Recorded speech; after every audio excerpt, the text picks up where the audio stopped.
ষট পঞ্চমী ব্রত। ষট পঞ্চমী ব্রত সমস্ত বিবাহিতা নারীরা পালন করে থাকে।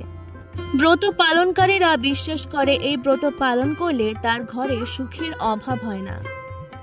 আষাঢ় মাসের শুক্লপক্ষের পঞ্চমী তিথিতে এই ব্রত পালন করতে হয়।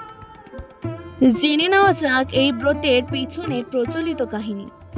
নারদ মুনি একদিন স্বর্গলোকে ভ্রমণ করতে করতে ভাবলেন, অনেকদিন মর্তে যাইনি, মর্তে ভ্রমণ করে আসি। আনন্দ সহকারে মর্তে ঘুরতে এসে দেখেন সেখানকার লোকজন খুব কষ্টে দিন কাটাচ্ছে। কারো ঘরে চাল নেই, অন্ন নেই, তো কারো ঘরে আনন্দ নেই।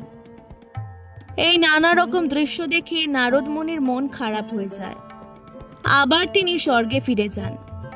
স্বর্গে ফিরে লক্ষ্মী নারায়ণের কাছে জিজ্ঞাসা করেন, কি এমন ব্রত আছে যা পালন করলে সংসারের সব দুঃখ দারিদ্র চলে যাবে, সবাই সুখ শান্তিতে থাকবে? নারায়ণ তখন লক্ষ্মীর দিকে চেয়ে বলেন, কি ব্রত পালন করলে তুমি মানব গৃহে অচলা থাকবে তা আমায় বলো। লক্ষ্মী তখন বলেন, ষট পঞ্চমী নামে এক ব্রত আছে যা অতি দুর্লভ ব্রত। যিনি এই ব্রত নিষ্ঠা সহকারে পালন করেন, আমি তার ঘরে অচলা থাকি, তার কোনোদিন অন্নের অভাব হয় না। স্বামী, পুত্র, আত্মীয় সবাইকে নিয়ে তারা সুখে শান্তিতে দিন যাপন করতে পারে। আপনি এই ব্রতের বিষয়ে বিস্তারে শুনুন। আষাঢ় মাসের শুক্লপক্ষে পঞ্চমী তিথিতে এই পুজো আরম্ভ করে 6 বছর পালন করতে হয়। শুক্লপক্ষে পঞ্চমী তিথিতে গন্ধ, পুষ্প, ধূপ, দীপ, নানান রকম ফল, মিষ্টি, আতপ চাল এর নৈবেদ্য দিয়ে লক্ষ্মী নারায়ণের পূজা করে ব্রাহ্মণকে ভোজ্য দান করতে হয়। প্রথম 2 বছর ব্রতীকে লবণ ছাড়া আহার করতে হয়। তার 2 বছর পর হবিষ আহার করতে হয়। পঞ্চম বছরে ফল আর শেষ বছরে উপবাসে থেকে ব্রত পালন করে তারপর ব্রাহ্মণকে ভোজন করাতে হয়।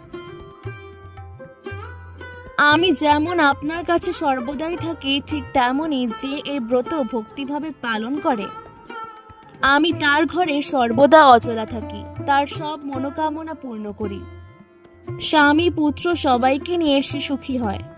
নারদ মুনি সব শুনে এই ব্রত মর্তে প্রচার করলেন, আর কালক্রমে ষট পঞ্চমী ব্রত পৃথিবীতে ছড়িয়ে পড়ল। আর সেখান থেকে পৃথিবীতে ছড়িয়ে পড়ল এই ষট পঞ্চমী ব্রত, অর্থাৎ এই ব্রতের মধ্যে দিয়ে দেবী লক্ষ্মীকে আরাধনা করার এক শুভ সময়। এই ছিল ষট পঞ্চমী ব্রত কথা। আজকের ভিডিও ভালো লাগলে অবশ্যই আমার চ্যানেলটিকে সাবস্ক্রাইব করে দেবেন। অনেক অনেক ধন্যবাদ।